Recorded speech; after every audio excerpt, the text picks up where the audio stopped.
سے روکا بھی. تو آپ بتائیے کہ حاکم کی بات مانے یا ام المومنین کی بات مانے؟ تو ہم تو ام المومنین کی بات پر عمل کر رہے ہیں نا کہ گریہ کر رہے ہیں. تو اس کا مطلب یہ ہے کہ گریہ کرنا شریعت میں جائز تھا، تبھی تو گریہ کر رہی تھی. توجہ ہے نا آپ کی؟ ایک صلوات بھیجتے محمد و آل محمد.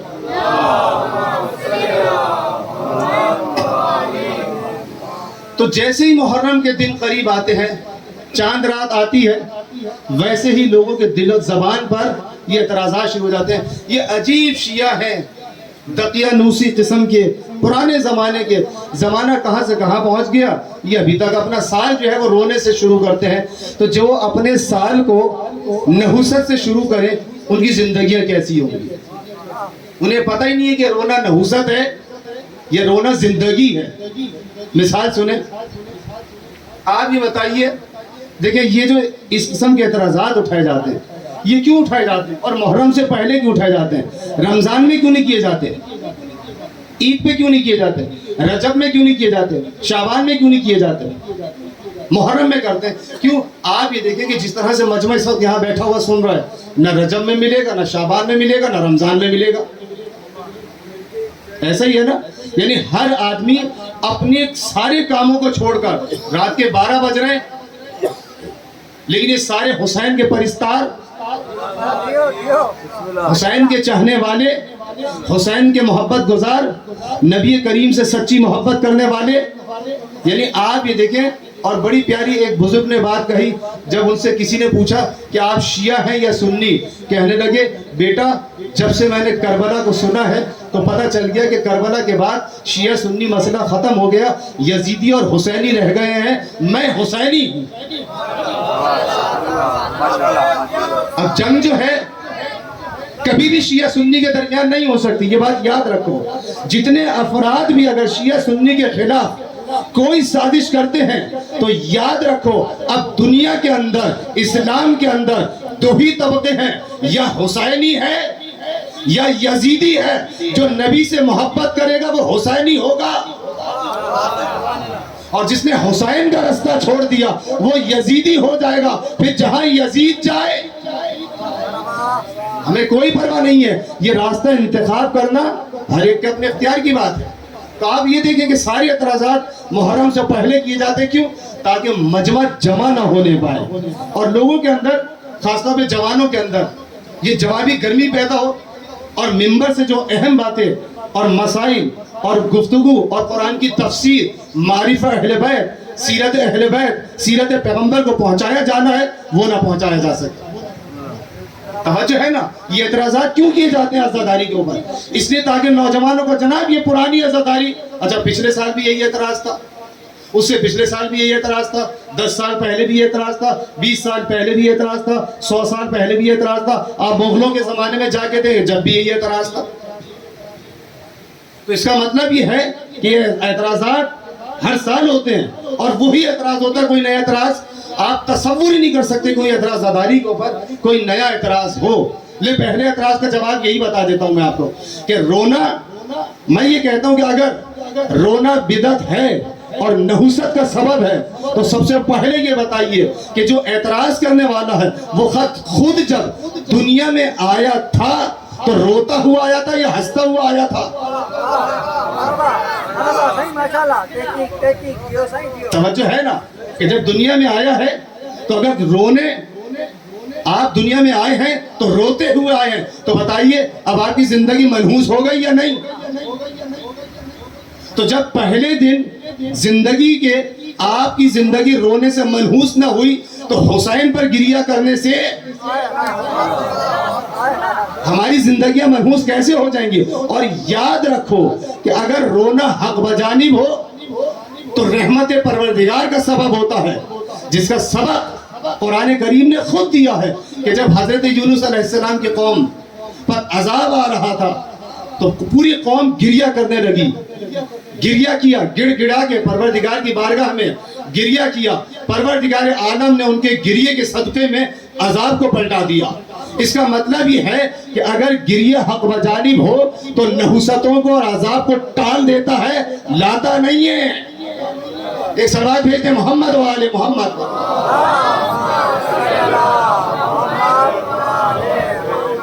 توجہ فرمائی آپ نے. اچھا پھر اس کے بعد اعتراض یہ ہے کہ جناب یہ آپ کی مجلسیں یہ وہی پرانی مجلسیں چل رہی ہیں ابھی تک 1400 سال سے. جب دیکھو شیعہ ہر سال وہی فرش بچھا کے بیٹھ جاتے, وہی ذکر, وہی حسین کا ماتم, وہی ہائے حسین ہائے حسین, یہی کرتے رہتے. میں نے کہا ایک صاحب میرے پاس آئے, آ کر کہنے لگے قبلہ آپ 1 گھنٹے کی مجلس پڑھتے ہیں, آپ کو پتہ ہے کہ کتنا وقت آپ اپنی قوم کا لے لیتے ہیں؟ میں نے کہا کتنا؟ کہنے لگے کہ دیکھیں آپ مثال کے طور پر 1 گھنٹے کی مجلس پڑھتے ہیں اور 1 گھنٹہ آپ کو آنے جانے میں لگتا ہے تو آپ کے 2 گھنٹے لگ گئے. اور اگر آپ کی مجلس میں 500 افراد بیٹھے ہیں تو ہر آنے والے کے 2 گھنٹے لگے, تو کتنے گھنٹے آپ نے اپنے قوم کے لے لیے؟ جو ہے نا کتنے گھنٹے لے لیے؟ 1000 گھنٹہ آپ نے اپنی مجلس میں اپنی قوم کے لے لیے. اور اگر ہر آنے والے کے 10 روپے خرچ ہوتے ہیں, توجہ کیجئے گا, تو ہر آنے والے کے اگر 10 روپے خرچ ہوتے ہیں تو کتنا سرمایہ ایک مجلس پہ لگ جاتا ہے. اور اگر آپ حساب لگائیں پورے جیکب آباد کے اندر جتنی مجلسیں ہو رہی ہیں, قوم کا کتنا وقت اور کتنا پیسہ لگ رہا ہے, اور پورے پاکستان کے اندر اگر حساب لگائیں تو پورے پاکستان کا بجٹ ایک طرف. اگر اتنی خاموشی سے سنیں گے تو پھر میں اتر جاتا.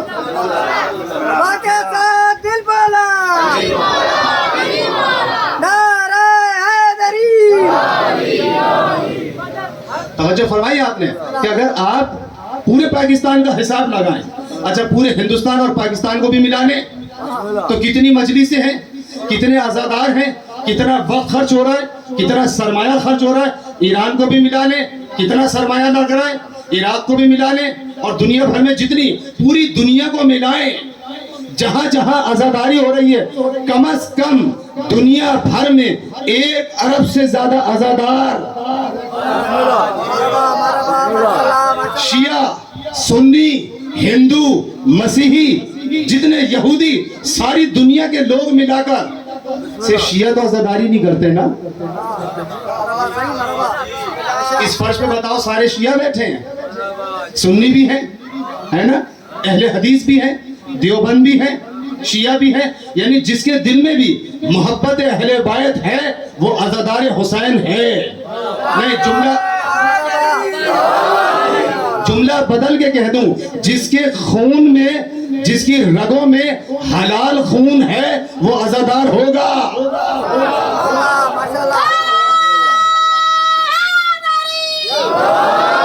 توجہ فرمائی آپ نے. تو پوری دنیا کا حساب لگائیں اس عزاداری پہ کتنا سرمایہ خرچ ہو رہا ہے, کتنا وقت خرچ ہو رہا ہے. میں نے کہا جناب آپ نے حساب تو بڑا اچھا لگایا لیکن مطلب تو بتائیے کہ مطلب کیا ہے. کہنے لگے کہ اصل میں مطلب یہ ہے کہ دیکھیں پرانی مجلسیں, وہی پرانا ذکر ہے, آخر ان مجلسوں کا فائدہ کیا ہے. میں نے کہا اس کا مطلب ہے آپ نے پہچانا نہیں اس مجلس کو, آپ سمجھے نہیں اس مجلس کو, آپ کو پتہ ہی نہیں ہے کہ ہم اس مجلس میں کرتے کیا ہیں. یعنی کیا کرتے ہیں کہ اس مجلس میں حسین کا ذکر ہوتا ہے. اور آپ کو پتہ ہے کہ حسین کون ہے؟ وہ حسین کہ جس نے کربلا کے اندر اس اسلام کو بتایا ہے کہ جس کی کشتی ڈوب رہی تھی. سمجھے ہے نا کہ پروردگار عالم کے اس دین کو مولا حسین نے اس کربلا کے اندر بچایا ہے کہ جو دین حضرت آدم علیہ السلام نے پیش کیا تھا اور پیغمبر اسلام نے مکہ میں اس دین کو آخر میں پیش کیا, جس دین کی شاخیں مسلسل کاٹی جا رہی تھی. فرعون نے اس دین کو ختم کرنے کی کوشش کی, نمرود نے اس دین کو ختم کرنے کی کوشش کی. ہر دور کے اندر قارون نے اس دین کو ختم کرنے کی کوششیں کی. آپ دیکھیں ہر دور کے اندر اس دین کو ختم کیا گیا. پیغمبر نے جب اس دین کو پیش کیا تو اس دین کی شاخیں کاٹی جا رہی تھی. یعنی یوں کہہ دوں کہ جو شجر حضرت آدم نے لگایا تھا اور پیغمبر نے اسے تناور درخت بنا دیا تھا, پیغمبر نے اس درخت کو تناور شجر میں تبدیل کر دیا تھا. اس شجر کی شاخیں کاٹی جا رہی تھی. بدر میں اس کی شاخیں کاٹنے کی کوششیں کی گئی, احد میں شاخیں کاٹی گئی. لیکن میں کہہ دوں کہ دین کو بھیجنے والا خدا دین کو بھیجنے والا پروردگار، لانے والا احمد مختار اور بچانے والا حیدر کرار۔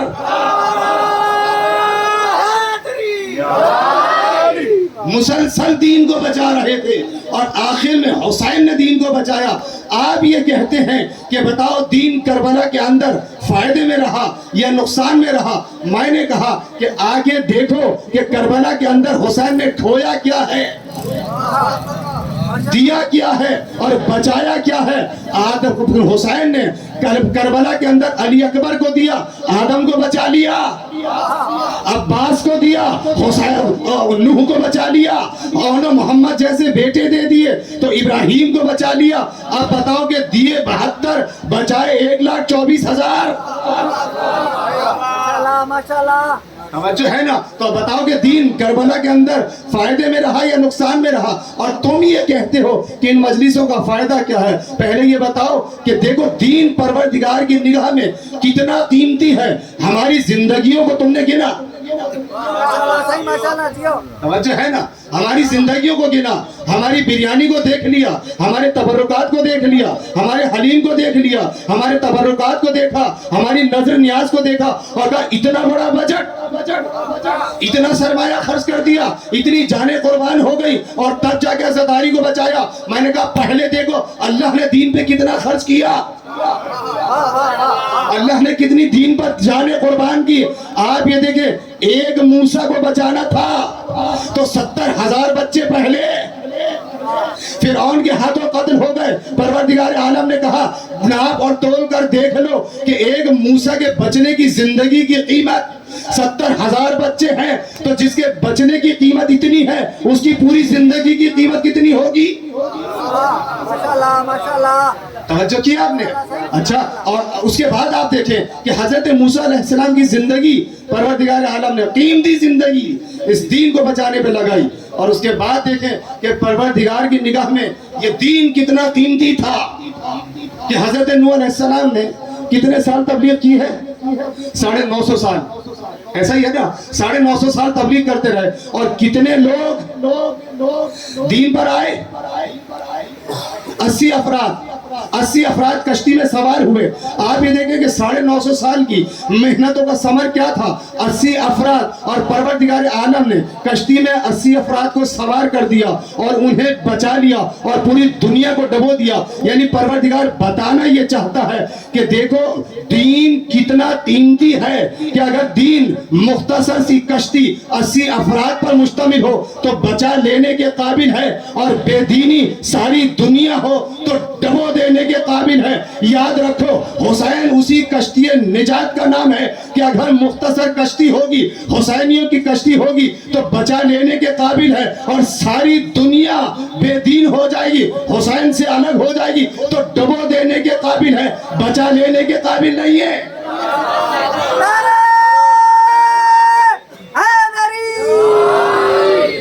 توجہ فرمائی آپ نے؟ تب آپ کو پتا چلا کہ حسین نے کربلا میں کیا دیا، کتنے دیے اور کتنے بچائے۔ اب آپ یہ دیکھیں کہ بدر کے اندر آپ لوگ تھکے تو نہیں ہیں؟ نہیں، وہ پیچھے والے سارے تھک گئے مجھے لگ رہا ہے۔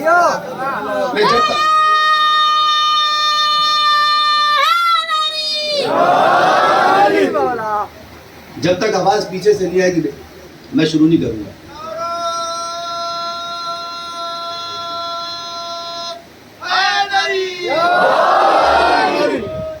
دیا کتنا ہے حسین نے؟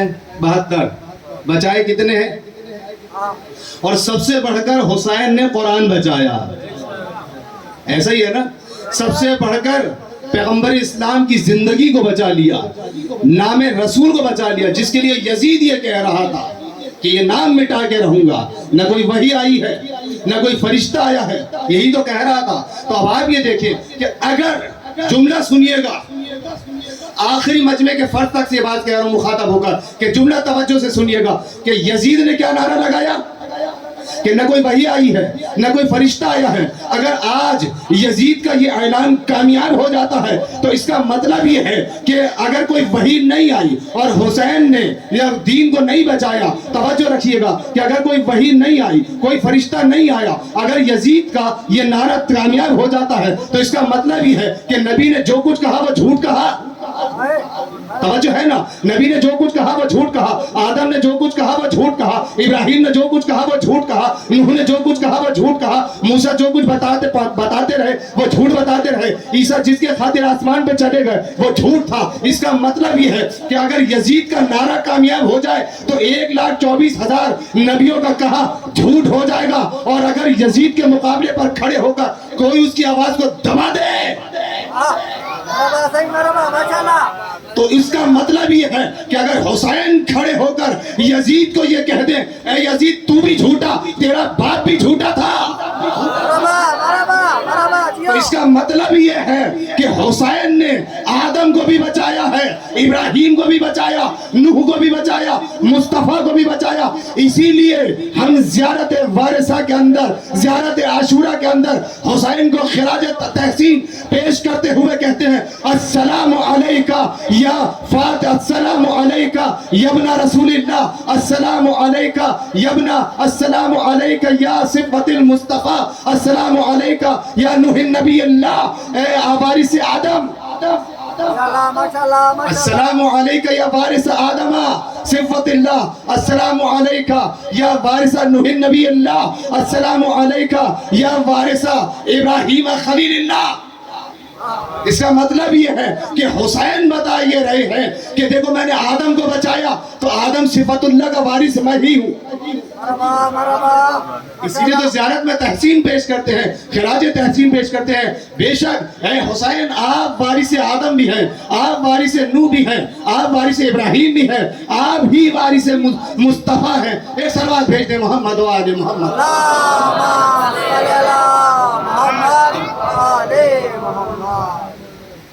کہ یہ عزاداری سے فائدہ کیا پہنچا, پتہ چلا کہ عزاداری کیا فائدہ پہنچا, دین کو بچا رہی ہے.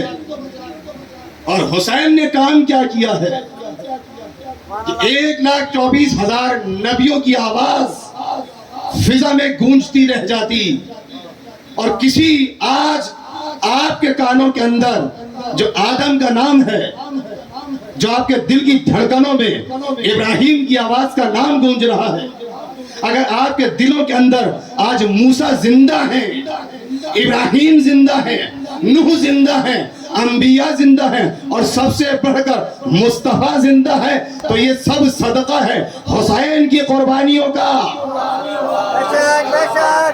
تو اب بتاؤ کہ یہ عزاداری, یہ حسین کا پیغام, یہ دین کے بچانے کا سبب بنتی ہے یا نہیں بنتی ہے؟ حسین نے کربلا میں دین بچایا, اسی لیے ہم حسین کا ذکر بچاتے ہیں کہ تاکہ ہم کسی نہ کسی طرح حسین سے وابستہ ہو جائیں گے.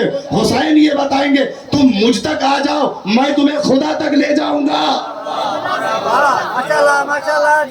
ایک صلوات بھیج دیں محمد و آل محمد.